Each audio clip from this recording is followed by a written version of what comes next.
Tell me what that means. It means you live once in this body, so live it up. Yeah. Okay. Nathan, what's up, my man? Dude, I'm just, I got my daughter to sleep. And if she wakes up, then she wakes up and I'll have to take a temporary intermission. But yeah. I like temporary intermissions. I can deal with that. That works. So, dude, what's up? What's going on in Costa Rica? It's hot. It's very hot. It's been beautiful sunrises. Those kind of sunsets, I should say. Sunsets that look holographic, look fake, that they're so beautiful. Mm-hmm. And it's just been a lot of, I found out today, actually, that Nosara in Costa Rica is considered fatherly energy. When you think of places like Hawaii, a lot of people talk about, like, the motherly energy of Hawaii. And I didn't know this, but actually people consider Nosara to be very fatherly energy. So it's like actually makes you face like kind of your inner demons, things going on in your life. So people often come here and they end up maybe staying, expecting to stay 5 or 6 days. They end up staying for sometimes weeks to months, not just because it's beautiful, but because they're facing internal things going on within them.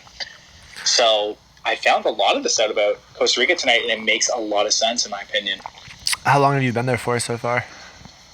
It's been 8 days for me. I booked for 14 days, and I can tell you for sure the first few days I was feeling the resistance being here, and actually, I was feeling like maybe I should be here, maybe I should actually go off into the jungle, and this place is just, Nosara has kept me here, and it's been really good. It's been an internal conquest of traveling inward into challenging things I see about myself and reality, so definitely amazing what's happened in 8 days, I can tell you. So, where do you live? For me, I live in Ojai, California. Ojai. Where is Ojai? Ojai is this beautiful, beautiful mountain village, I could call it, that is an hour and a half north of Los Angeles. It's 15 miles inland from Santa Barbara. It's a small town with only 8,202 people. It's a very small town. Yeah. Is that, what's that freeway that goes up the mountain around Santa Barbara, basically?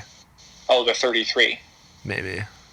I don't know. Yeah, the PCH is the one most people know, the one highway. Uh-huh. And then there's the 33 is what cuts inland. And, Ojai is incredible, man. Like, fresh orange groves, all organic, avocado groves growing naturally. That sounds horrible. Gurus have been there. It sounds horrible. You never want to go. Fuck that. It's a secret. I shouldn't even be revealing it. My people will be pissed. Man, your people are coming down. So, okay. Totally. So, why'd you go to Costa Rica?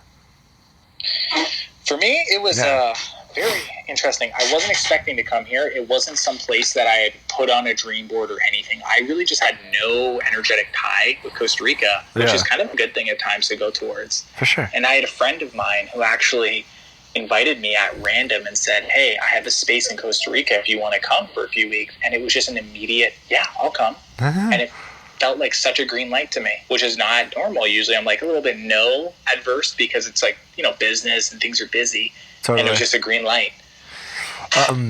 For Black Magic, is that your main gig? Mm-hmm. It is my main gig. Nice. So why don't you, Mr. Shane Tyler Milson, I don't know, just give us kind of a background on who you are, where you come from, and how mushrooms kind of fell into your life.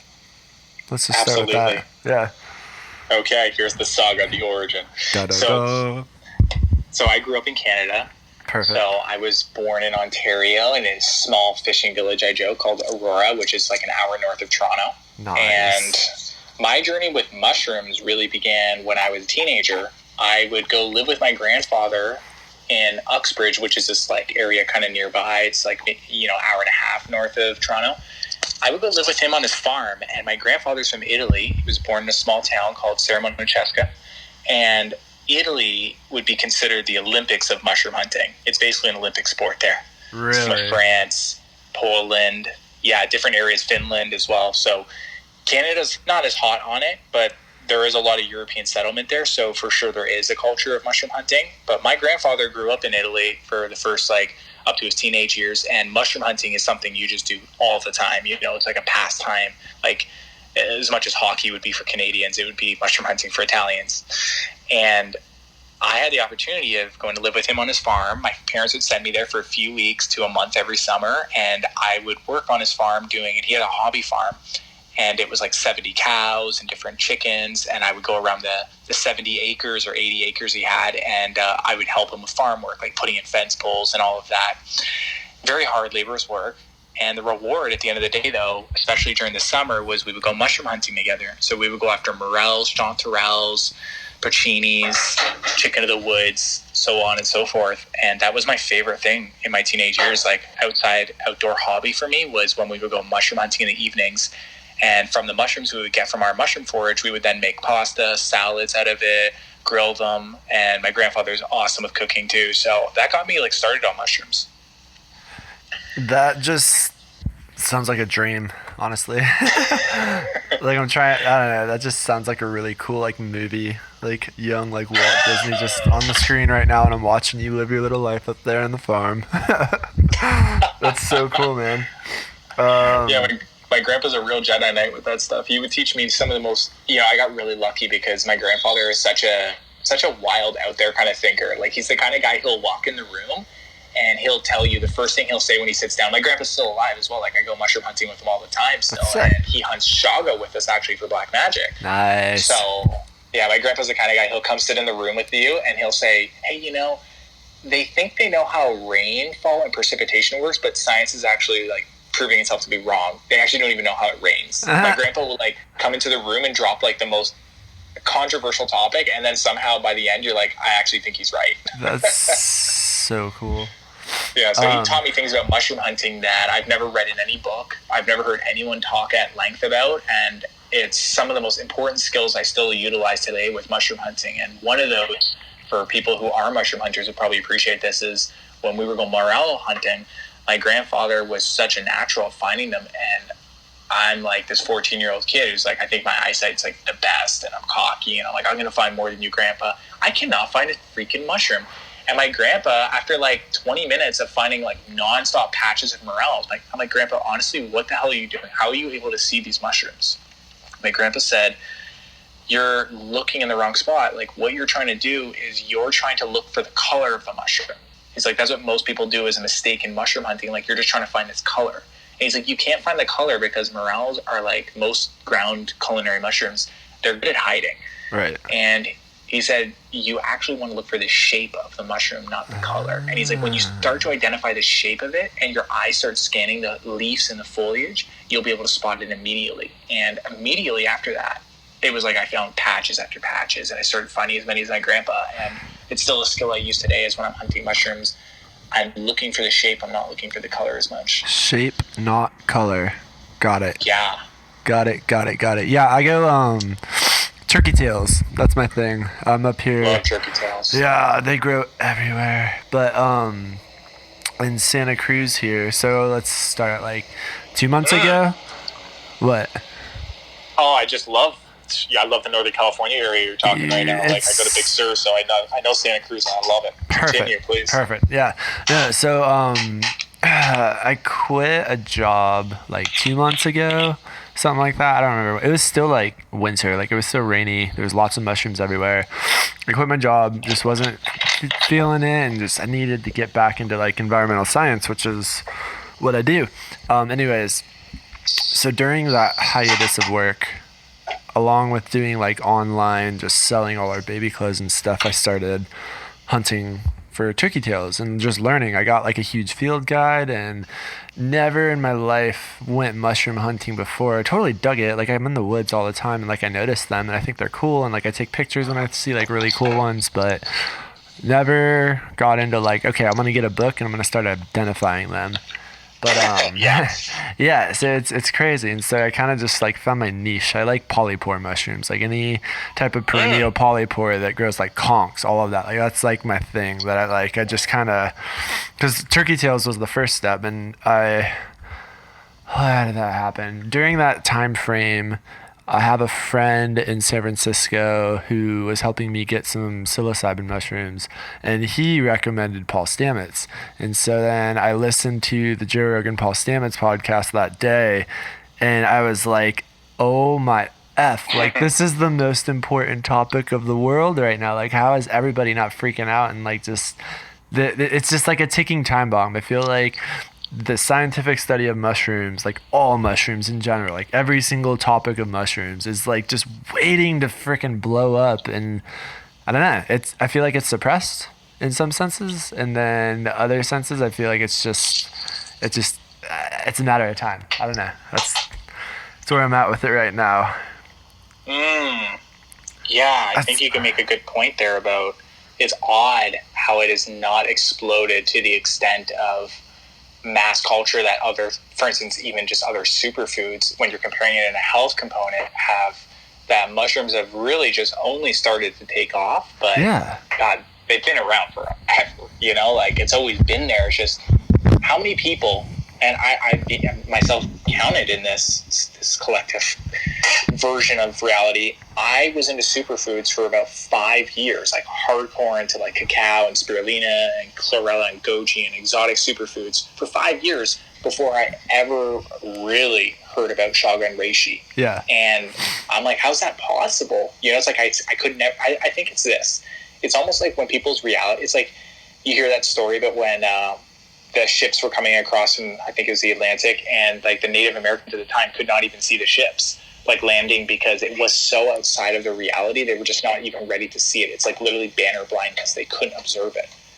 I think the same thing goes on with mushrooms. Is like until you're really ready, they just will not reveal themselves to you. That makes sense. Yeah, that's my only consideration of that's even possible. It's just insane. So I don't know.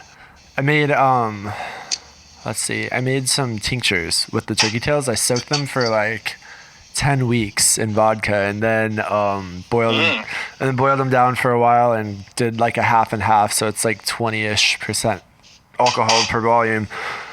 And I've been taking currently the turkey tail tincture for like the past 2 weeks every day, like a couple of times a day. I'll just like squirt it in my mouth. My wife and daughter got sick, like super sick. One got sick, the other got sick, and then the other got sick again.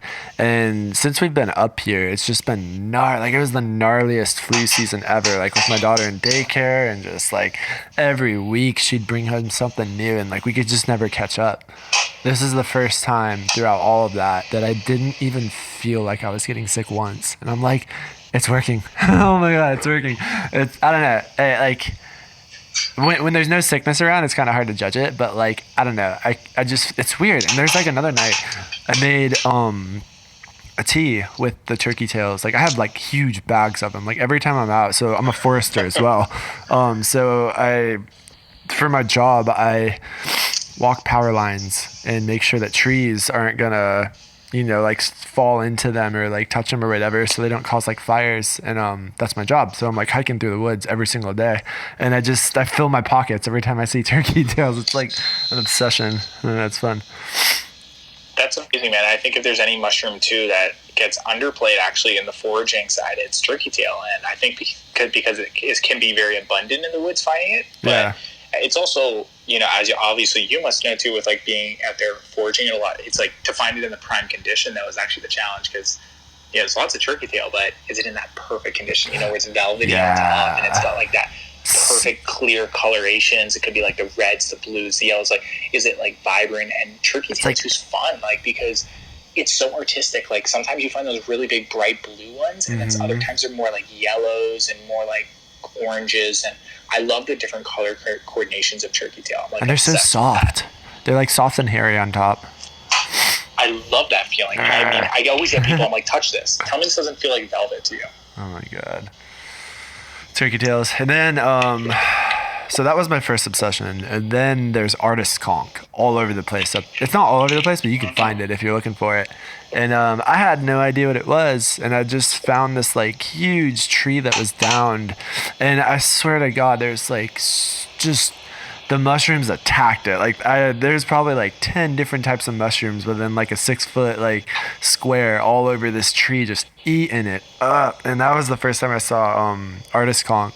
And I started learning about it, and then I learned it's the cousin of the agarikon, and then I learned about what the hell the agarikon is from Paul Stamets, and like I was re-listening to one of his lectures today, and like the agarikon, looking at like smallpox, H1N1, like every viral infection that you never want to ever have, is like the most potent at fighting it and like helping you get through it compared to anything else that was ever tested. Like agarikon was it. And I'm like, dude, this stuff is right here in the woods. Like its cousin, the artist conch, is right here. We have turkey tail that like when you have cancer patients going through chemo and you give them turkey tail, it like significantly reduces their tumors and helps their body just bounce back. And like, I was just like dumbfounded at how much like medicine that was so strong and powerful, while at the same time going through like microdosing psilocybin and going through that whole experience. Like, holy shit. It's crazy. And like ever since then, it's kind of just been like a rewarding path of like having the mental clarity to be able to see opportunities when they happen. And because my mind is clear and I've kind of like living in the moment, I can like, you know, like when an opportunity comes, you only have sometimes a split second to like really like decide what you're gonna do, and then it can like go away. And I don't know. I feel like it's over the past couple of months since I've really dove into like foraging and just learning and kind of like self-reflecting and everything. It's just been a really cool transformation I've been going through. Good stuff. You bring up a really fascinating topic of mushrooms being adaptogenic for the intelligence and intuition that you have inside, and that's where I think mushrooms are probably the least spoken about of all time. It's I kind of refer to it lightly as a spiritual context of mushrooms. Is there's something it does to your psyche, like reading personal development books can do, or meditating, that they bring in a form of sentient intelligence that makes you so aware of what's going on in your reality, like opportunities coming your way or people in your life who are positive for you or more people who are negative. Like you're able to start seeing things so clearly. And I think a lot of those are due to, like, let's say health factors, such as when you're taking very antiviral compounds from turkey tail that extract in alcohol, you're clearing out viruses and bacterias and infections that have been slowing your thinking and your body down. So you're not able to see clearly. So I think there's that level. But I think there's also the wisdom of the forest, that capturing that energy that you're getting from an artist conch completely consuming a tree and taking those vital nutrients and breaking it down back into soil. You're capturing that process in the middle of the tree being alive and the tree going back to the earth. To capture that wisdom intelligence of the tree in the form of the mushroom as a delivery system, to me, is the method for intelligence, intuition-wise, as well as intellect-wise. Spot on.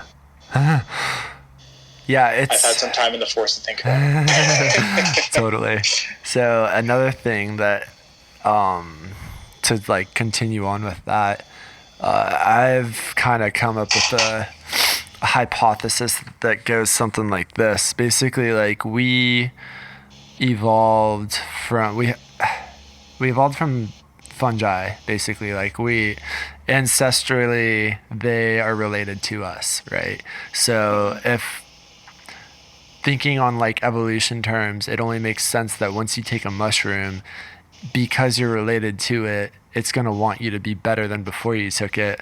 Point one. Point two, mushrooms, mycelium, are like highly efficient at creating network systems, right? And so then you have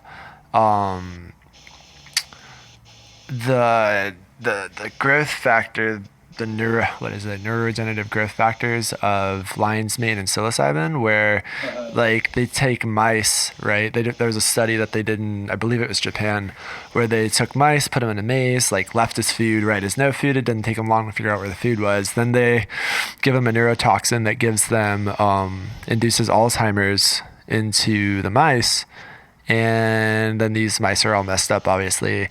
And then they go and give them lion's mane mushroom. And what do you know? They not only are able to figure out where the food is again, but when they looked at their brains, it showed that the plaque was gone from the Alzheimer's, and it starts regrowing the myelin sheath on the axons. So you have not only like an elimination of Alzheimer's, but you also have like the regrowth of brain cell activity on top of like knowing that psilocybin has been known to get rid of gray matter in the brain. So you're looking at people with trauma who like can't use parts of their brains anymore because they've shut it off. And then you go, it's amazing. It's so amazing. And then you experience that. So then you're like, I was like super just like anxious and like wasn't really dealing with like having a 1.5-year-old and like just not being able to do the things I want to do all the time because she's crying and like needs me and I love her to death. And like, obviously I'm going to do everything I can for her, but it's frustrating. Like life of a young new parent, it's like very frustrating at times, but I felt bad because I kept getting angry in the process of that. And I really wanted to change it. And like,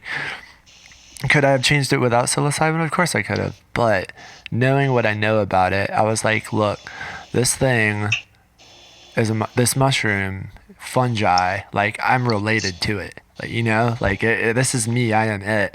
And it can go into my brain. It could potentially go in my brain and rewire the circuits to like make it work better than before. Like I'm going to try that. And it worked. It super worked. Same for my wife. She has like insane anxiety, like debilitating, where she can't even leave the house sometimes. And like she's taking antidepressants to try and help that. And like it helps, but it only masks the problem. Like it doesn't actually get down there and like get to the root of it and fix it. And like out of the 7 years we've been together, pretty much, like I've never seen her like more on top of it. And just like the growth that came from that was really cool. Really cool to see that. I'm really happy to hear this, Nathan. It's amazing hearing. I'm not just, it's been years of hearing testimonies from people of experiences with mushrooms and how it's affected their life. But there's almost never too much you can hear because it's always from a unique angle. And I've never quite heard the way you just said it. And I think that's beautiful that it gave you this ability to even be more aware of like how you were responding and reacting to what was going on, being like a new father, and I'm sure all the stresses that come with that and the things that can bring up in your personality, and you just being so conscious of it and being able to transcend it, as well as your wife's experience with her anxiety. That is incredible. And it's people who take mushrooms and people who know relatives who've taken it, who have seen amazing miraculous things happen with fighting cancers or diseases or healing psoriasis or any different issue, even mental issues too, like especially mental issues. They're just believers. They're just like, I'm sold, like done. I love cacao. I love chlorella. I love a lot of other superfoods, but I've just never seen the results at the level that mushrooms seem to have with people. Like you for sure get results with all the other stuff, but the stories that are like passionate, that bring people to tears, that are like awe-inspiring, I've always heard associated to mushrooms. And that's the thing that's game changing. Not to like downplay any other superfood, because I think cacao is a beautiful heart opener. For sure, chlorella is amazing for detoxifying, but there's something that brings people to this new level of excitement in their life of like what they overcame that's really easily traced to mushroom products and mushroom supplements and mushroom hunting. Like there's powerful things that happen in that. How you said capturing the process of the tree being returned to the earth and the forest and all the like wisdom that comes from the forest, like that is badass.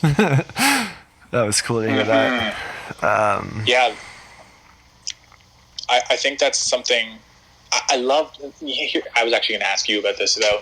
What? The mushroom hunting side of things. By the way, apologies if you hear loud bangs. I think it's actually mangoes dropping from trees onto the roof of the building I'm in. That I'm glad you said that, because now every time it happens and I listen to this, I'm gonna be like, "There's a mango. There's a mango. There's another mango. There it is."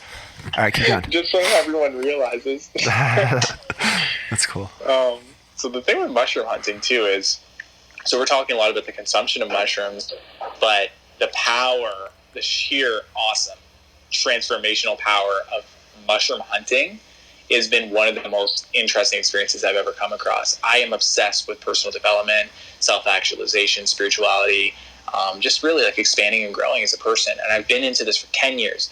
And I can tell you, man, there's just like, and I'm sure you experience it yourself, mushroom hunting and looking for turkey tails and artist conchs.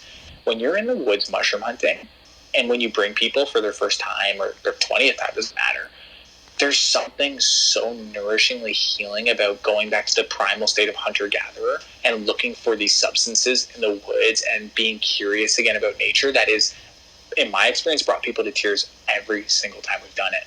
I've never had a mushroom hunt in which someone did not cry. Really? Always a tear. And sometimes it's at the dinner table, we're blessing the meal, and then people are like, I just really, like, you see people, like, we usually do groups of 8 to 10 in Black Magic, because some of the company is products and some of it is doing mushroom hunts. And on the mushroom hunting side, when we bring groups of people back to rewilding, as you know, Daniel Vitalis would talk about, when we bring them back to that experience of touching trees again and touching mushrooms and smelling them, and you see like a lawyer on their hands and knees crawling up to a log and saying like, is this turkey tail? Hugging a tree is amazing. Like, I don't even care who you are. You can be the most conservative person in the world. Go hug a tree and tell me it doesn't feel good. It's crazy. 100%. I do it every day. Right? Yeah. No, seriously, as a forester, because I have to like measure the DBH, the diameter at breast height, and so you use this tape. And so if it's a huge tree, you walk it around it, but most of the time you can just like hug the tree and grab the tape from the other side. So I'm like, every time I do it, I'm like, hug a tree. Hi, how you doing? That's so healing, man. Yeah, and it's like some of it can be explained through science with like electromagnetics of like grounding. I think that's part of the problem of why it hasn't really blown up in science too much, is because it's one of those like, how do you prove such a personal experience? Like, if I tell you it happened to me, you have no grounds to tell me it didn't, like inside of my mind and how I experienced it. And that's hugely what it is about.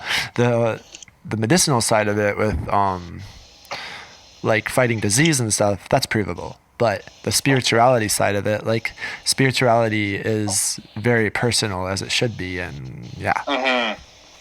Yeah, I think that's where people get a little lost in mycology, and they forget the beauty of, sometimes it's nice to not even need to know the name of every single mushroom. And that's a common thing I try to get people over in the woods is, you know, obviously if you're walking through the woods with someone, this is their first time mushroom hunting and it's your whatever time, you've been doing it for some period, people are going to want to know every single mushroom, and every single mycologist and every single mushroom hunter knows this dirty little secret. It's not going to happen. In the woods, you just don't know everything. Like, I think the number is anywhere from like 10 to 30%. We only know that much of how many mushrooms there are out there. And then even when you look at like, so like in my book, I have Christian Schwartz and someone else put together this like huge, I think it's northern California up through Washington is kind of like the coastal range they chose.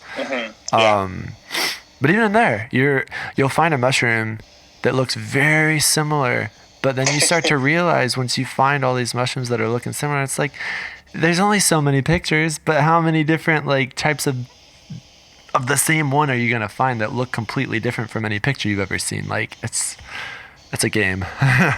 It's a gnarly game sometimes. Man, 100%. And that's where I think the fun is. Like, I just gave that up a while ago. I just started saying, you know what? Every year I'm going to try to learn a little more each season that I go mushroom hunting, or like another mushroom, but I'm not going to overkill. Like, I got a long life here, I hope at least, of mushroom hunting. So I don't need to identify everything. You know, I'm excited. Like, usually my intuition leads me to a new mushroom that, like, you know, someone starts talking about, you know, at the time, artist conch, like that when that came across my radar, suddenly for that whole season, mushroom hunting, myself and the crew of Black Magic, we were always like, we got to find artist conch. And then we're obsessed and learn everything. And then you get masterful and you feel good about it, as masterful as you want to be at that point. Right. But there's always a new mushroom that comes along. And that's where I try to teach people is like, it's kind of fun when you don't know. And you're like, you know, I don't know a lot about this. I just know it looks like this mushroom. And I like that feeling of like, I gave that up. And that was a big thing. I was getting stressed, like, because, you know, there's a lot of pressure for sure. Like, running an entrepreneur company where you're selling mushroom products and educating people on mushroom hunting, people kind of expect you to know a lot. Right. And I kind of realized early on, I'm like, I don't think my role will be in this whole community of educating people of mushrooms. I don't think I'm going to be the best mycologist. I just know I'm not. I don't think I'm going to identify more breeds than everyone else. I don't think I'm the best person to deliver that. I think Stamets is probably the master for that. Absolutely. I just kind of knew my spot was like, you know, I want to bring people into the woods, and I want to help re-expose them to nature and teach them to go gather wild spring water, to hug trees, to smell spores, to like get back to like feeling and touching and experiencing the wilderness. Because the cool thing with mushroom hunting, and you're super lucky that you get to do this all the time, you're getting the I can't. I just like it's literally you're getting the bird's eye view of your whole life every time you go into the forest, and every time you go out in the woods, you're pulling yourself out of the electromagnetics of society and there's some mangoes, and you're pulling yourself out of the constant influx of being like too in the world, and you get to step out, and there's nothing more beautiful than being able to see your life from a step or two back. And that's what mushroom hunting I wanted to reveal and show people that could exist. Is like, when you step out of your life, you can suddenly see things you never saw before, and you can make those life changes, like leaving an unfulfilling relationship or job or place where you're living. Like, you can see those things once you've been in the woods for a few days. You can't see it if you're just always in that life. Thank you for that. Yeah. No, that's super cool. Like, I don't know, whenever I fill out like resumes and stuff as I've been going through, so I went to UCLA and did an earth and environmental science, and so applying for jobs after graduating, I'm like, that's a big part of what I say is like, I just want to do something that I know is going to improve the environment for everybody else around me, because I personally get a lot of life and satisfaction out of being in nature, and so I want to do everything I can to get other people to just wake up to that, like like when I was at UCLA, for example, there's an amazing botanical gardens where like you can get lost inside of there and just forget that you're in the middle of Los Angeles. Like, it's so rejuvenated. They've just done like an amazing job at creating this like oasis in the middle of the city, garden in the desert. So, but then there's like, it was rare that I would find somebody on campus, and I would ask a lot of people. I got into a game with them, and I'm like, do people really not ever fucking go here? This is crazy. Because I had to. Like, I would like just be like so stressed out at sometimes, like going through college as everybody else is. I don't know. Nature is magic. Man. Nature is magic. That's my point of that. Yeah, I think when people don't have that access growing up, a lot of people that we bring mushroom hunting, I'm shocked to hear how many people have never gone camping. Right. This is Canada, like I'm talking about, where a lot of the mushroom hunts are. Like, go into that. So like, let's talk about Black Magic. You go on these mushroom excursions, but you live in California and you like bring people there. Like, explain all of it. Just go for it. Yeah, so I'm very bi-coastal. I'm usually between the two places. So I will spend usually on average about 2 to 3 months in California. And then I usually fly back and do a mushroom retreat in Canada. That's where we've done most of our mushroom hunts, is Northern Ontario. Because that's the environment that's where Chaga is, first of all. So like, I want to be where Chaga is. Does it grow in California? No, it doesn't. Okay. I didn't think so. Grows, the farthest south it'll grow is Washington, and even there it's not highly likely you're going to find a lot of it. It's a much better endeavor. Now, you can for sure find it in Washington. I'm not going to say you can't, but it's definitely, once you cross that Canadian borderline, that's when it really starts getting going, on the west coast at least. Vancouver, of course, and BC. So Ontario, though, in North America is one of the best places because it has glacier-run soil from millions of years ago. Like, different glaciers ran through this area, and the birch tree forests that have spread up in this region, like some of the most powerful, nutrient-dense microbiome of a forest soil is found in like Ontario and Quebec. So I was really lucky. I grew up in like Chaga's habitat in North America, and that's an area where I just love to bring people mushroom hunting. It's my neck of the woods, so it's not as much even like for knowing the mushroom breeds. It's also just because I know the areas really well. Like, when we go to Haliburton or Muskoka or Algonquin, these are different areas in Northern Ontario. Like, I've been going there since I was a kid. We never go to the same forest really twice. We actually go to a lot of different places, but there's a familiarity with like, cool, we know there's some cool Airbnb cabins out there. We usually rent these big, massive lodge style cabins with like 8 rooms in it, and we do crazy shit, man. Put it that way. How many people at a time usually come out on a hunt for Black Magic? Usually ends up anywhere between 8 to 12. 8 to 12. And is it usually just like you and who all is there besides everyone that comes, like, as a... Sure, yeah. Yeah. super diverse group. So there's always myself and Michael Edward Walsh. He's my young Padawan. He's been with the business for almost 2 years now. Okay. So we do the hunting. He doesn't really work as much in the business, but we worked really hard on making these retreats very unique. And we bring together always really curated groups where people are usually have never met each other. Like they've heard of each other through the community. And we try to really curate an amazing experience, which is usually 5 girls, 5 guys, and different positions. Like someone might be a lawyer, and then we try to bring a boxer. We try to bring like really weird professions together, and people from different, we bring a real estate agent from the Caymans on this last trip. Then we have a Facebook ads marketer in the US. So we brought those 2 guys together. Like we're trying to bring together cool groups of people who want it. Some people are integrated with nature, and some people have no integration. And we're just trying to give people an amazing experience, not only because here's the thing, half of the mushroom hunt for us is not even just the mushroom hunting, it's actually the communal experience of getting people to reconnect again, because it's about connection. For sure. If there's one word to sum it up, the mushroom hunts, the word connection is the word. It's bringing people to connection with nature and bringing people to connection back with each other, where we're doing group oming and Tibetan prayers before meals. We're all doing dream building exercises. So it's very powerful, as well as taking all the mushrooms. For instance, you'll probably appreciate this. We'll take like the shaga, the reishi, the lion's mane, the turkey tail, the culinaries, the chanterelles. We'll actually put them on the table for dinner. We do these giant group dinners, and we bring soil from the forest and like moss, and we literally turn the table into a living forest with all the mushrooms we harvested during the dinner time meals. Wow. So it's super crazy, like Illuminati style, we call it. Black Magic Alchemy. Now we have people coming from all around North America come to it. So one retreat we had 4 people from Los Angeles come. How people fly out to it all the time. So diverse groups from all over. We had a guy from the Caymans, like I mentioned. So people from all over are coming out to these things. People will do whatever it takes to get closer to nature, it feels. That's super rad. And so that's one half of things. Connectivity is it totally made me think about it. During the psilocybin therapy my wife and I went through about a month or 2 ago, how I kind of introduced like that little experiment I'm gonna say we did was like, okay, let's do a trip, take like 3.5 grams, and then from there we'll microdose and kind of just see how it goes. And during that first trip, connectivity is like I want to explain this the right way.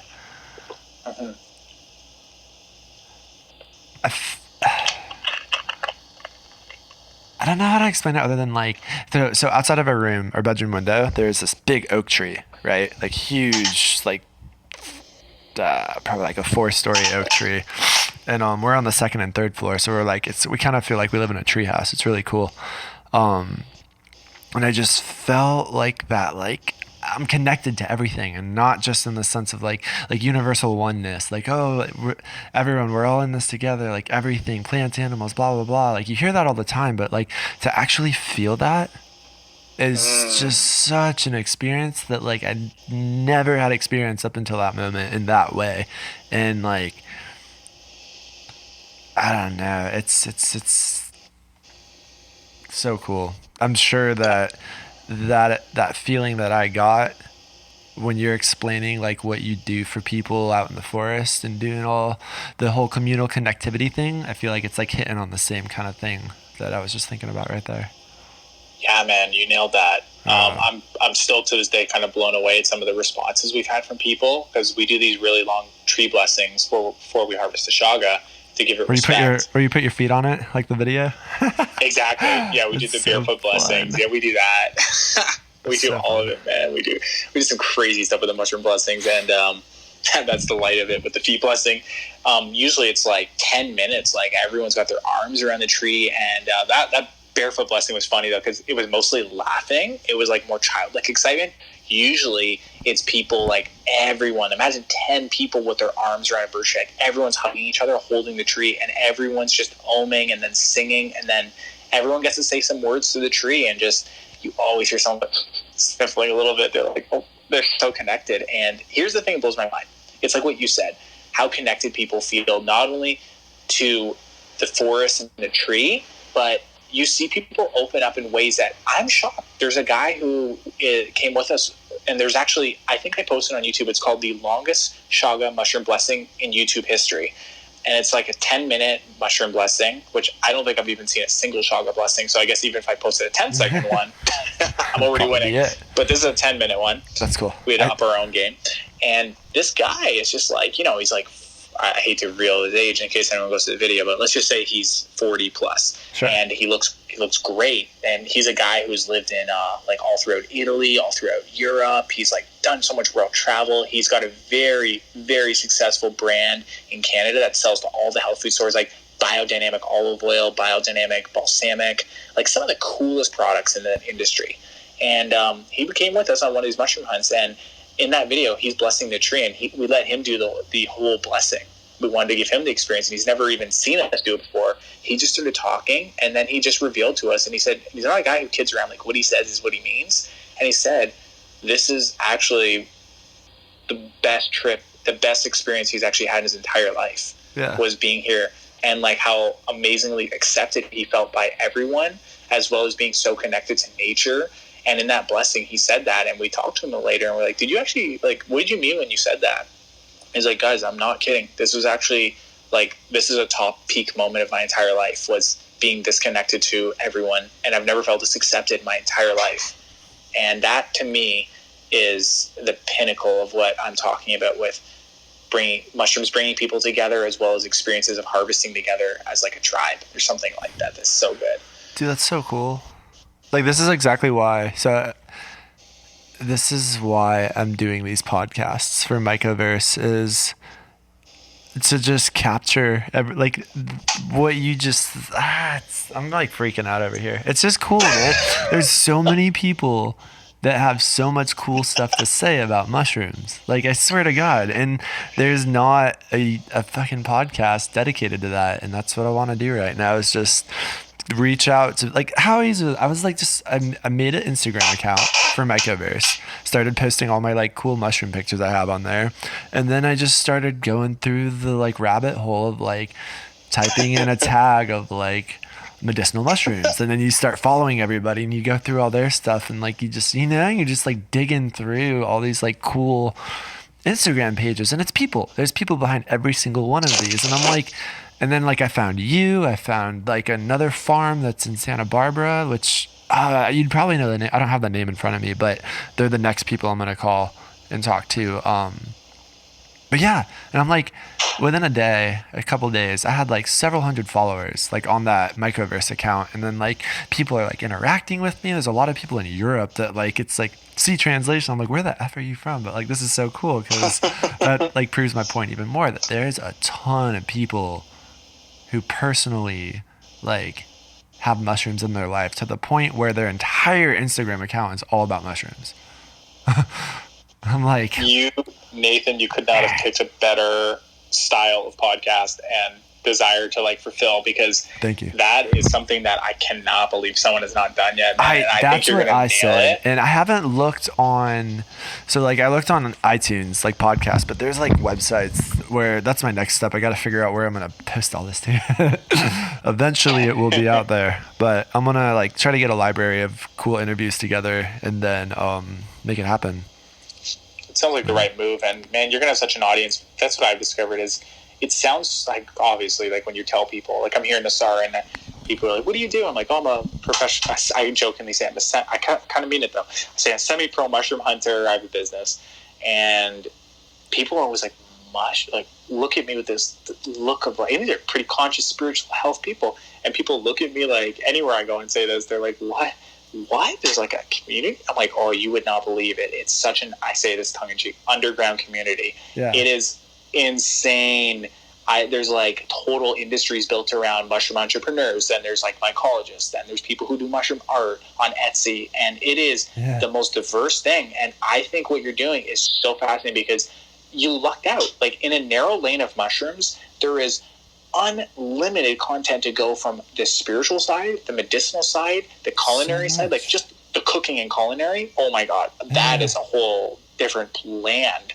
And then you take on the idea of the research is being done on how it can basically take care of things like plastics in the ocean, like oyster mushrooms that can eat plastics. Dude. Okay, my favorite story with oyster mushrooms is Paul Stamets tells a story, and it goes something like this. He has oh shit, hang on. Hang on 1 second. Sorry, guys. Okay, here we are. I dropped No mangoes on your side. That was excuse. Gravity sucks sometimes. Yeah. Keeps me here.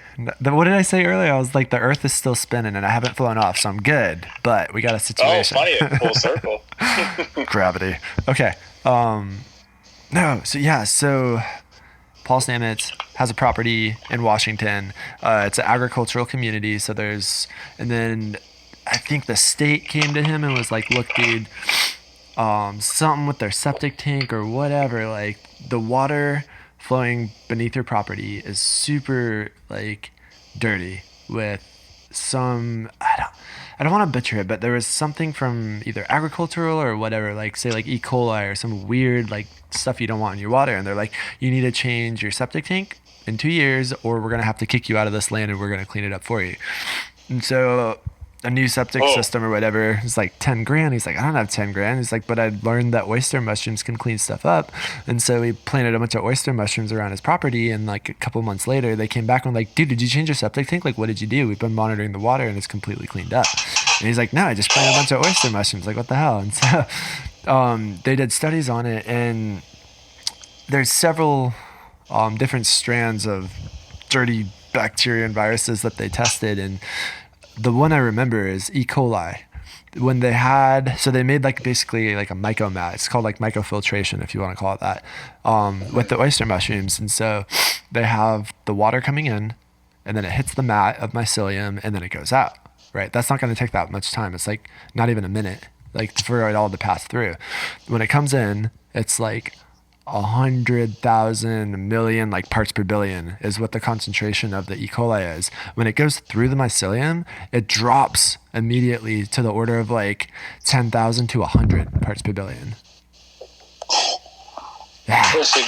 A significant difference. Exactly. And then I'm sure it would make sense if the order of operation went this way, but the other one was with this more popular in New York, where they had like all the school buses or whatever, and it was just this like toxic waste site because all the oil and stuff that had spilled on the ground, and the state was finally like, dude, you guys need to clean this up. And so the company, instead of paying for it, just kind of put out a competition, was like, hey, like anybody that thinks they can clean this up better than somebody else, like come out here and show us. And so they had like 3 groups. Like one was some type of chemical company, another was another group that was doing something, and then you had Paul Stamets and his team that came with oyster mushrooms. And as we could all guess, like they open up tarp number 1, blah, tarp number 2, blah, tarp number 3, oh my god, where did it all go? There's freaking plants and flowers and bees and shit floating all over the place.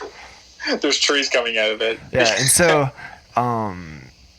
environmental science wise, for myself, I was super interested in water, right? I'm in California. If anybody doesn't know, California and Southern California specifically, where I'm from, is like, it's a drought. Yeah, it sucks. Yeah. And so like I remember seeing a picture of the Sierra Nevadas in 2014 and just like seeing the contrast and difference between like how much water was there that year versus the year before. I was like, oh my god, this is a huge issue, and I live here. Like, what am I doing with my life right now?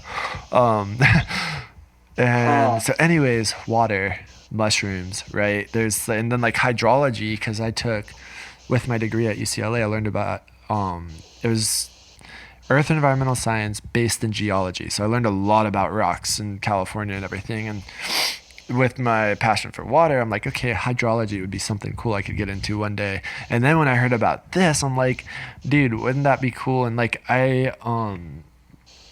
sorry, I'm like jumping all over the place.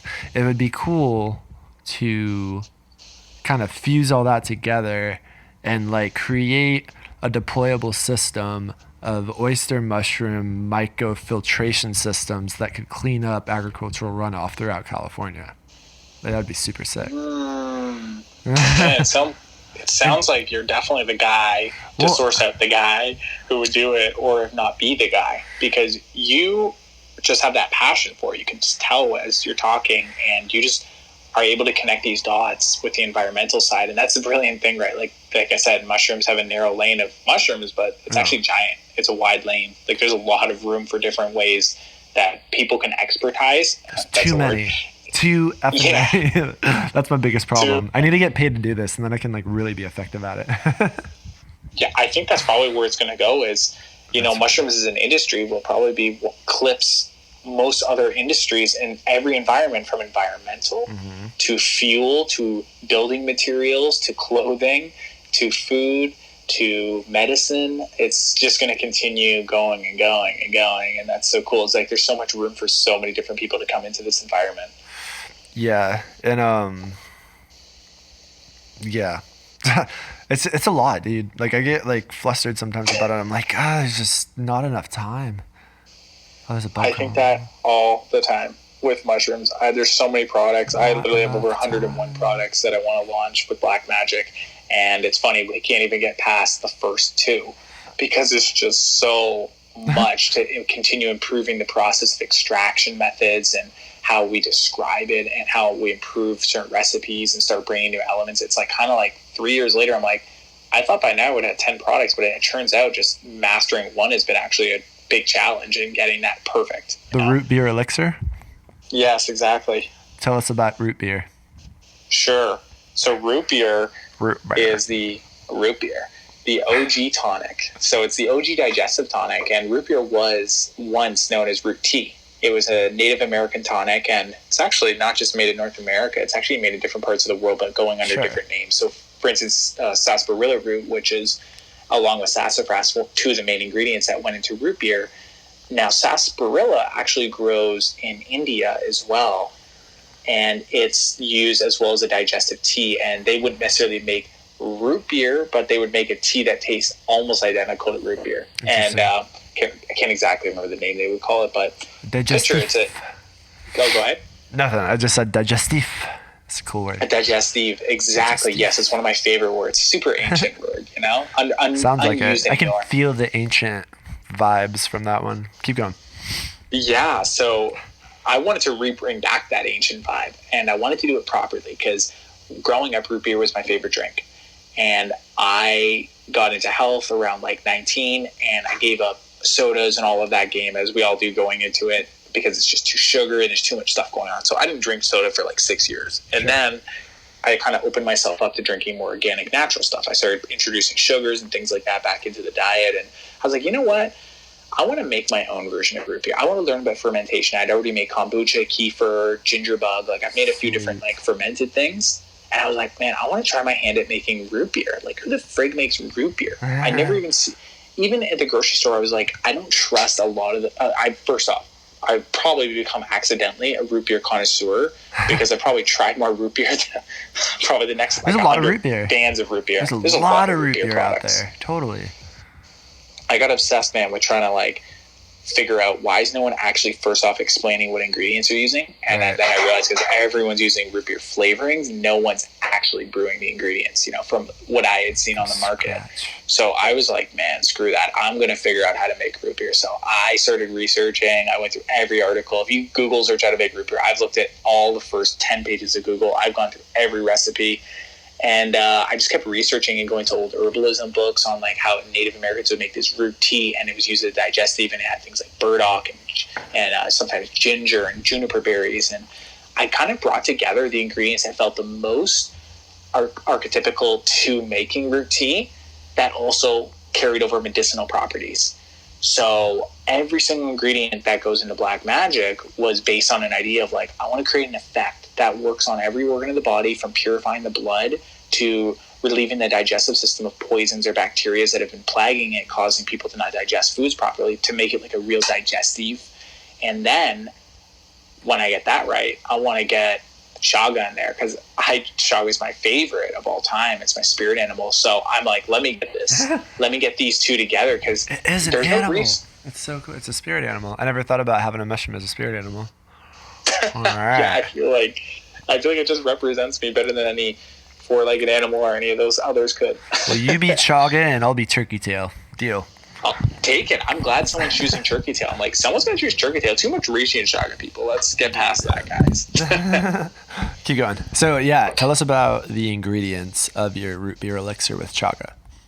Oh, absolutely. So the way it all came together was finally after I got this mastery of figuring out these are the several ingredients I want to bring together. I started brewing root tea at a cottage in Canada in the winter. I was harvesting chaga every day with my girlfriend at the time. We would go out in the woods, forage, and we'd come back and we'd have the wood-burning fire stove in the cottage, which Canadians love their cottages. So we're in the cottage, wearing our Canadian sweaters, and I kept putting the chaga into the pot with some wild spring water we foraged nearby. There's like wild springs all over Ontario. And I would put all the ingredients that I got at herbalism shops around Toronto, and I brought them together in a pot and I would brew it, and I would make this hot root tea that tasted like root beer, but picture a hot tea version of it. Totally. And my girlfriend at the time and I just tried it and we're like, this is so flavorful. Like we started pouring it in thermoses and going mushroom hunting. Well, then I started bringing people to the cottage all the time. We were doing mushroom hunts, every weekend we were doing a mushroom hunt. And I kept making this tea for everybody. And people were just saying the most amazing, like people would literally drink like a cup and just, people kind of had the social convention that if you're at someone's house or cottage or whatever, you don't get up and just pour your own thing or grab something from the fridge. You usually ask. Right. The etiquette drops and people would just literally get up and just go pour themselves some. Oh my God. They could not stop themselves, and people were like, connectivity. Then we would go, and the real that's why you immediately make them comfortable with that whole vibration. Exactly. And the real test too comes down to when you're actually hiking in the woods, then you really see how nutritionally dense the food is, or how good your breakfast actually was, or smoothie, because you're going to feel it real quick. And you know this too from like being out there all the time. Like you got to eat the proper foods if you're going to go hiking for like 3-4 hours. You're going to exert a lot of energy. I'm telling you, I had people just going crazy. Like we'd be out in the woods, and people are like, I don't feel hungry. I feel like my digestion feels so good. And people are just like, I just feel amazing. Like I just feel happy. So everyone was just like, Shane, please create this, like turn it into something. So I was like, okay. So it ended up over time turning into this version, which I call an elixir, because it's not a syrup. It's not really a concentrate, although it's kind of. Concentrate's not a great sounding word, though. I like the word elixir. And it makes sense for something you take shots of each day to maintain and build your health over time, not something you just drink all at once, so that's how the elixir was designed. And you asked about the ingredients. I think they're really interesting because people usually with the elixir, and this is probably my fault for the most part, we haven't really even given much love to like teaching about the other ingredients in Black Magic, which all in of themselves could be supplements on their own, in their own standing. They're all medicinally potent.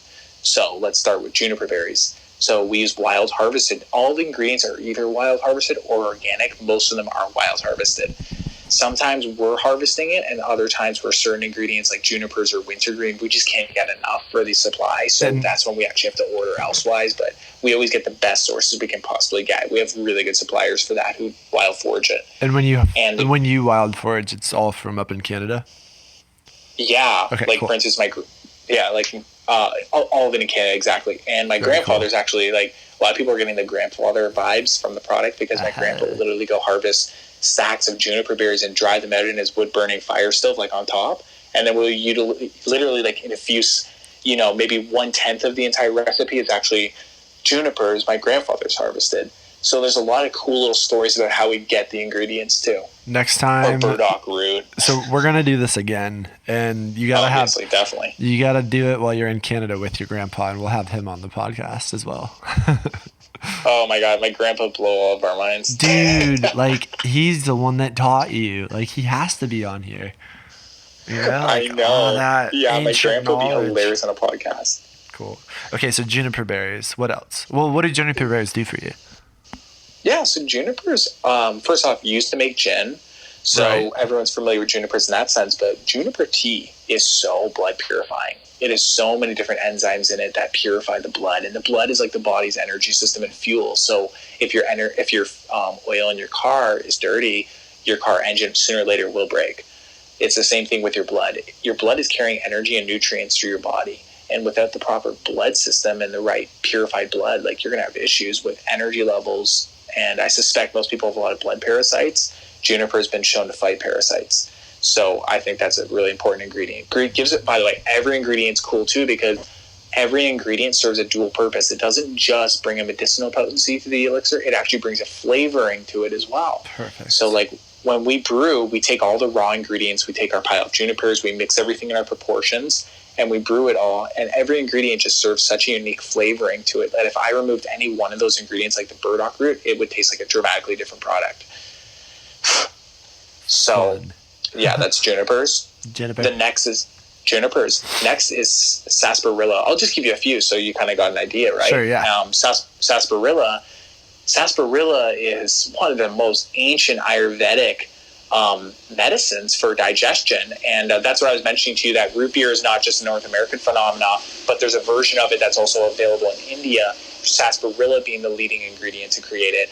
And sarsaparilla has plant chemicals called sapiones, and these are incredible for killing bacteria in the digestive system that are usually causing issues, kind of like we hear about digestional parasites. Right. There's digestional bacteria that can really mess up your digestion and build up over time, like almost like instead of you getting a cold or you getting a flu, it's like your digestion has a flu. Interesting. So these plant chemicals go in there from the sarsaparilla and they help to neutralize that. So that makes it a really strong digestive.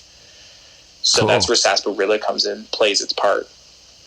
And lastly, burdock root. I'll give you that one. Burdock root. Oh boy, burdock's trending, man, in LA. It's crazy. Is it? Yeah, just like you see burdock. You know, funny, even in Nasara, Costa Rica, where I am right now, I'm seeing drinks when I go to the health food store here. They have like kombuchas, and the main ingredient is not ginger or, cherry. It's actually burdock root. Burdock root is being really, really well studied for being amazing for your intestines, which also plays a part massively in digestion. Sure. So, burdock root, it's very grounding and stabilizing. People like it for that as well. So that's just a few ingredients. We have licorice root in there, which not a huge amount because people go crazy with too much flavoring of licorice. They get scared of. There's not really, people probably wouldn't even know we have licorice root in there from the flavor. Good. But licorice is actually the most well-used herb in Chinese medicine because it's a melder. It brings together other ingredients. So there's a lot of alchemical concepts we're using in tonic herbalism. Licorice roots was included in the recipe is kind of like an offshoot of root beer because that's not always an ingredient used in old school root beer recipes. Yeah. But licorice I wanted to bring in the essence of wisdom from the East and Chinese medicine, knowing that there's a reason why the most used ingredient in all Chinese medicine formulations is licorice root. The licorice brings things together really good, That's super interesting. And we didn't even talk about shaga. Wait, what? We didn't even talk about shaga. Didn't even talk. Okay. Shaga. Yeah. Is it shaga or chaga? Well, depends where you're from. In Canada, we say shaga. A lot of people in the U.S., I do notice, do say chaga. That's a common one. They don't say shaga. So I'm just going to go by my native tongue and my native land. We call it shaga. I feel like it should be called shaga because it grows in Canada. Yeah, exactly. It feels like it's home. You got to call it based on what the home calls it. Home team advantage here. All right, cool. So shaga. Go for it. Yeah, so some of the stuff I mentioned, like we say there's 3 benefits of Black Magic. There's the alkalizing digestive component to it, which is like where the root beer idea comes from, which I just kind of hit on.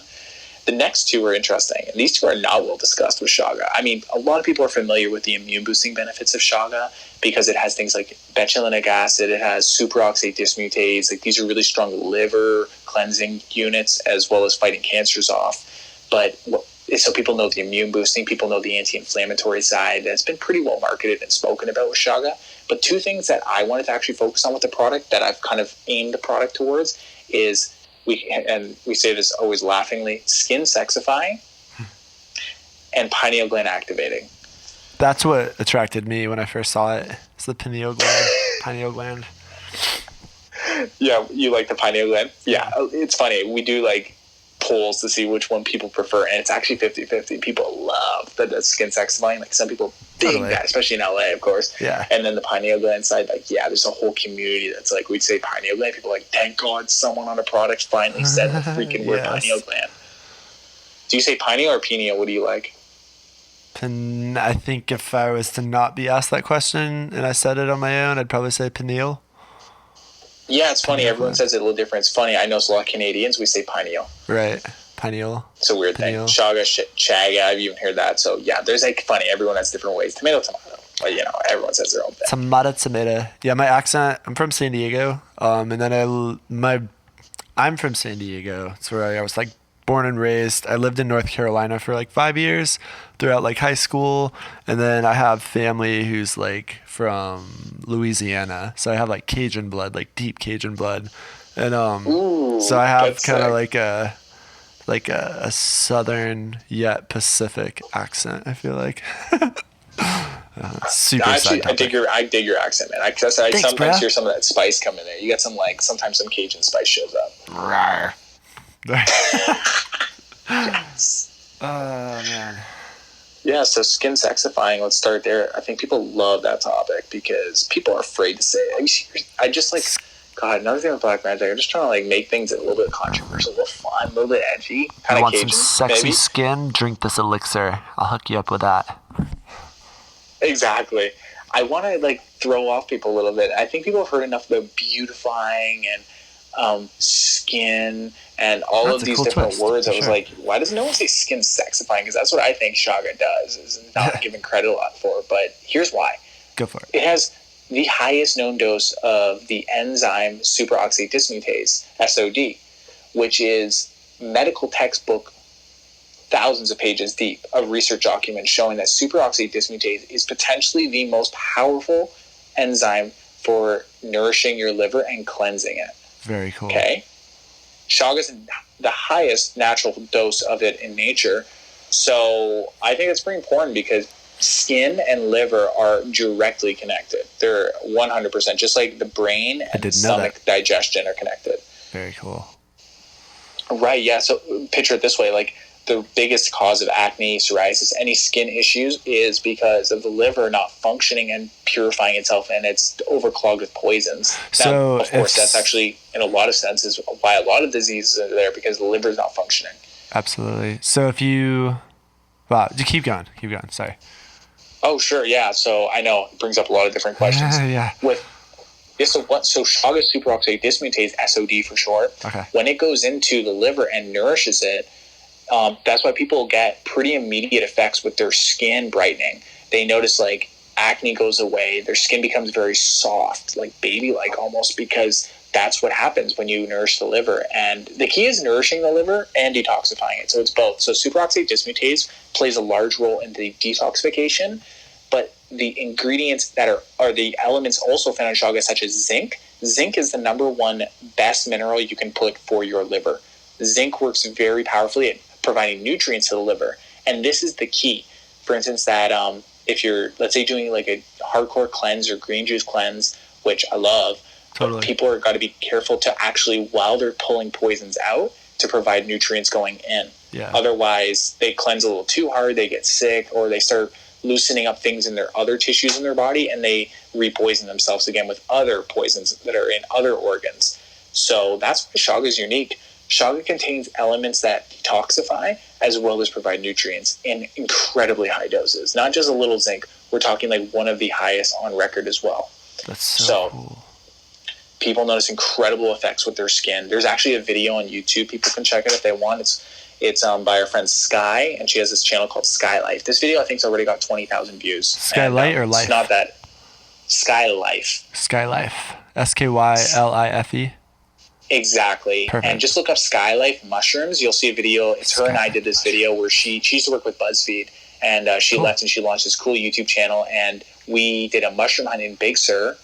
And she took the Chaga challenge. So she took the Black Magic elixir for 30 days to see what she would notice. And we're talking, she's like a total investigative reporter. Right. Like she's like in the middle. She's like, I'm just going to give this as the fairest perspective as possible. She goes on record and says at the end of the video, she says, I swear on my life, my eyes are more blue than they were when I started this challenge. It changed my eye pigmentation. And I can tell you, it sounds unbelievable, but I probably at this point have 100 testimonies of people swearing it's done the exact same thing to their eye color, including myself, by the way. Sure. My eyes are a hell of a lot more green than they were before. Well, and go ahead. No, I've just I haven't been able to pinpoint when and how and why, and I feel like it's like definitely like late afternoon as the sun's like at like the peak like pineal opening like angle, you know. I saw you. Side note, I saw you talking about that on a video on the pier in Santa Monica. I was like, that's so true. That's why Californians are awesome. Tangents always mess me up. Okay. Where was I going with dude, that? the tangents sometimes reveal the greatest shit. You're right. Yeah, like being able to say that, I think people like are so shocked by hearing that, but it's not that shocking because when you actually, that's what I was going for. Cool. It's totally scientific. Here's the concept. Melanin is what's giving the eyes color. Melanin is an antioxidant pigment nutrient. Antioxidant is what gives our skin, our hair, and our eyes color. Okay, Chaga, it sounds like the panacea for everything on earth, but Chaga has on records proven, you can Google it, people can look it up, they can see the research documents. Chaga has the highest dose of melanin in its outer skin. The black portion is pure pigmentation melanin. When you bring melanin into your body, the same as you going outside into the sun, your body naturally can produce melanin, but only to a limited degree from converting vitamin D2 into your body. So you're getting melanin directly from Chaga rather than needing to convert it through sunlight. Now, that probably occurs through the process that Chaga is growing on the side of a tree for 30, 40, 50 years, absorbing sunlight, and that's very rare because most foods are seasonal. They're only grown for a few months to a few weeks. We're talking about something growing for 40, 50 years absorbing sunlight. So, of course, it's going to have high melanin content, and it's black. Black foods always have higher melanin. So artist conch probably has a lot of melanin in it. I would bet it would. Cool. I don't think it has been researched as deeply as Chaga on that concept, but I am certain it has a lot. There's like no research. It seems like, I mean, there's a little bit, but yeah, there's too much that needs to be done there. Incredibly limited. I think maybe you should hit that hard. I mean, artist conch is not. Are you guys going with Ganoderma applanatum in the West Coast? It might be a little different. Pretty sure it is that. Definitely Ganoderma, and I forget. I don't have it in front of me what the second word is. Yeah, it's different. It's funny. That's what confuses me sometimes. Right, that's another part. Yeah, different species, right? And sometimes it's different based on DNA testing versus spore prints. So there's a whole game changing with the whole mycology game. But to divert, coming back, melanin content. So when you drink a lot of Chaga, you change. Like you just shift, your skin brightens. So that's why we say skin sexifying, and people love that result because, man, how many health products are there you don't feel anything from or you don't notice anything? Dude, yeah. I always challenge people. I'll tell you, I've never had anyone ask for their money back in over 3 years, and literally thousands of customers, thousands of people that we have one-on-one conversations with. Like we talk to almost every one of our customers. We have multiple points of connection that people DM us. We respond back with videos. We do phone calls. We love our customers, and I always ask people, like, what did you experience? And not only have I never had anyone ask for their money back, I've also had pretty much every person tell me to some extent some quantifiable experience that they've had through drinking. And I'm not taking the credit like it's just the Chaga elixir. I'm speaking about Chaga as a whole, that when people just start getting Chaga into their bodies, maybe the elixir is the vehicle, it is game changer, noticeable in their skin, to the way they think, to how healthy they are on paper as well with mineral content. That's so cool. Super, yeah. Super cool. That's skin sexifying. And oh shit, that was just one part. What's the next part? Yeah, the last part was the pineal gland activation. So, before I say that though, I should make the point that the alkalizing digestive portion of the elixir, the root beer part I was talking about, and the skin sexifying are very in tangent. There you go, hand in hand, because when your digestion's good, you're actually absorbing nutrients, because a lot of people are drinking water, for instance, and not getting hydrated, or eating food and not pulling the minerals out of it, or the nutrients, the antioxidants, because their body's not it's not optimally functioning because of all types of things are off balance. So yeah, like when you get the digestive elements from the root beer and you're drinking that consistently from the root beer elixir, your digestion starts functioning, you start absorbing nutrients properly, and when you're digesting things properly, you start getting the nutrients, then your skin starts flowing. So they actually work very in circle together. Quick question. So you're going to talk about pineal gland next. Yes. Tell us about the product. Like, how much does it cost? What is the dose? Like, how big's the bottle? All of that. Okay, sure. So let's start. So there's 3 sizes. There's what we call the Traveler. That's a 2-week supply. Okay. So it's 16 doses. All right. This bottle, most health food stores sell it for, I'll just give you the most common price, $28. Okay. and you take 1 tablespoon a day. That's how the elixir works. You can take more if you want, but we always tell people, start with the smaller amount first, and then you can always go up from there. Yeah. If you add it with a drink, like a lot of people will take not even the product directly, they'll actually mix it in with tonic water. They'll put it in with coffee, with smoothies, cocktails. You can do all types of fun stuff with it, and it's so flavorful. So if you do it in a drink or another recipe, you can add a little bit more, because then you're not just doing it straight Black Magic. You're having like some other stuff with it. Yeah. So the smaller bottle is a traveler. We call it that because that's a bottle that like it's nice to bring with you to a cafe. Like I bring it with me to every cafe I go to, as well as a lot of other people, and like you just have it there on the table, and it always brings up an interesting conversation when people see Black Magic on a bottle in an amber glass, alchemical looking bottle. Yeah. And then you can add it to your coffee, chai tea, or matcha. So I always add it to things at cafes. Brings a nice flavoring. And also alkalizes a lot of things like coffee, right? Because chaga is so alkaline forming, so it helps to neutralize the poisonous part of coffee, which can be the acidity level. So it goes great. Tastes great, like chocolate and peanut butter. It's the same vibe. Root beer and coffee, believe it or not. Super cool. Yeah, I've been putting lion's mane, powdered lion's mane in my coffee for a while now. It's really cool. It just brings coffee as a delivery system too for that lion's mane. Like it's so good. Coffee with things as well. So that's our first size. The next size up is called the Alchemist. That's for someone who's going to use it more in the house. Or sorry, I sound very Canadian there. In the home. And that's a bottle you'll keep in the fridge. You'll put like a tablespoon shot into like your things at home. Like you put into desserts or recipes. Like put on pancakes, whatever you want. And that bottle retails for $45. Does heat, so like into pancakes, does heat kill it? No, heat's okay. Heat's okay. Heat's fine because all the ingredients are very deep roots, barks, berries, herbs, and the mushroom itself. Like you want to heat extract it to get to most of the nutrient content, so you got to break the cell wall. So we've already done all that. Heating it up again is not going to damage it at all. It's already been heated up. It's almost just like warming something up. It's not like it's a raw thing, Super cool.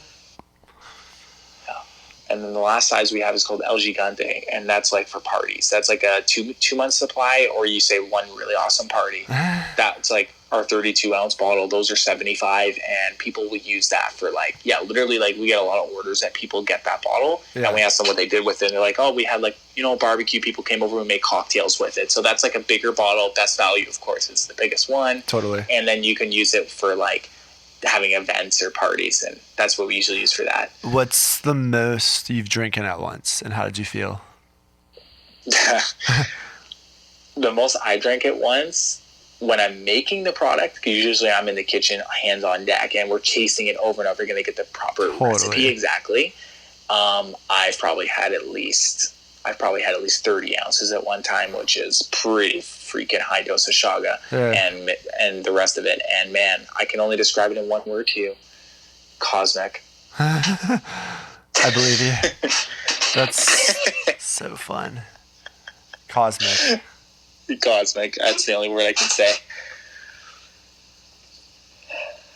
That is the aspect of it. Is you just feel like you're out there, but thank God the ingredients are so grounding that you feel like you're also in the world, So, cosmic is a good little segue into pineal. Yes.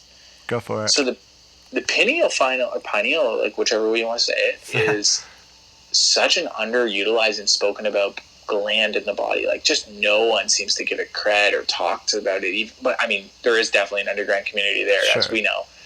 And with that gland, it is first off super fluoridated. It's got tons of pharmaceutical drugs that have been affecting people's pineal glands. And the biggest indicator to know if you have a calcified pineal gland is like a gland that's not working properly is brain fog and headaches and migraines. That is directly shown to be caused by having too much fluoride in the water, or fluoride or chemicals or chlorines or pharmaceutical drugs. They end up in the pineal gland. It stores itself in fatty liver tissues throughout your body as well as your brain, and it goes into your pineal gland. And the pineal gland literally looks like a little pine cone, and it's front and center up in the brain. And if that gland is taxed by chemicals, which for a lot of people it is, even people in health would be surprised to be seeing how much there's not really a test you can take, but I think a lot of people can say that they have a lot of headaches or brain fog, and it's incredible. You definitely know when you have a decalcified pineal gland or an open pineal gland, because life just looks different. It looks very, very visceral, and you have very clear thought processes. You can visualize when you shut your eyes very easily images. When the pineal gland is open, you just have a totally different experience of life. And this is something I think Chaga is the top-notch best thing to take if you want to open your pineal gland, because it has, once again, going back to melanin, it's such an important nutrient. Melanin, once again, you get it from sunlight. That's why sun gazing is such a good thing for opening your pineal gland. And when you're getting that direct dose of melanin from Chaga, as well as the idea that Chaga is existing in the forest and coalescing the energy of each forest that it's in, you're getting a direct dose of just nature. Melanin, as well as all the intelligence and nutrients within Chaga, are nourishing the pineal gland.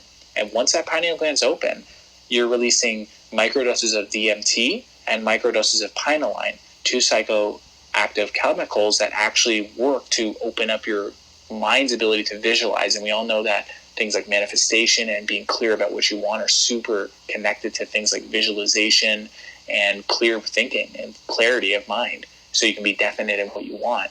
So having an open pineal gland is so amazing for things like intuition, goal setting, clear thinking, just being like really aware of what you are and what you want out of life and how you're feeling each day, so you're not getting wrapped up in like walking into a room and someone's negative and you think that's you. You're like, oh no, that's them.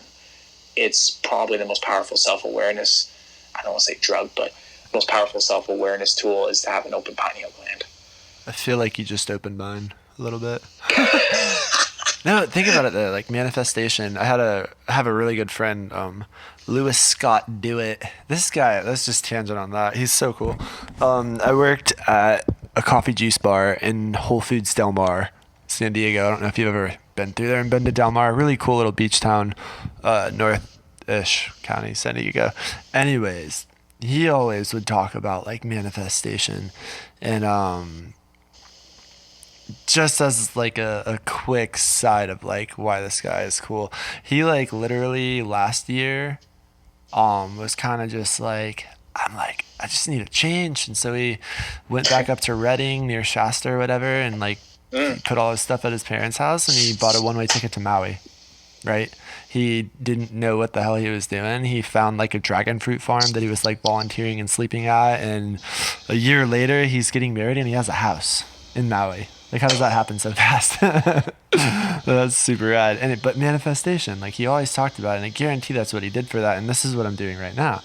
Like, I listened to Paul Stamets about 2 months ago, the Joe Rogan podcast, and then I obsessively for about 2 weeks straight just like listened to every lecture on YouTube under Paul Stamets. I was just so impressed and amazed, and yeah, it's incredible.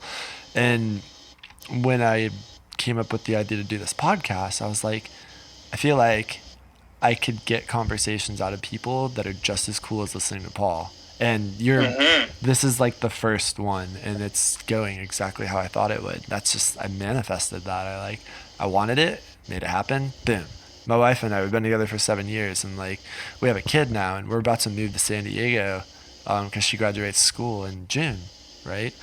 We don't have a house locked in. There's no job set up. Like nothing is set, and we have a kid. Like this is crazy, but it's like you have to have that faith. You have to have faith, and you really have to just like.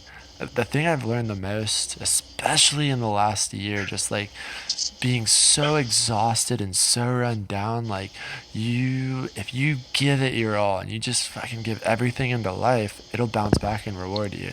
And it's not just that, you can't be selfish while you're doing it, in a sense of like, how does Paul say it? It's like spirituality and science. If you, with the good intention of Mother Nature and just like being really respectful for your elders, being really respectful for just the environment around you, like you'll be taken care of by that environment.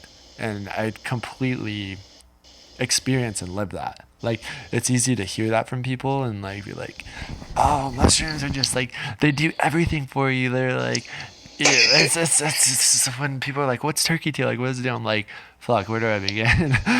Like there's so like antiviral, antibacterial. It helps with cancer. You can take mushrooms that help with your mind. You can take them like chaga, just everything. It's insane, and you have to experience it. Like, you can ask me about it, but it's easier to just go and do it. Like, go get a bottle of Black Magic and experience that. I can't wait. I'm gonna buy one soon. That sounds so fun.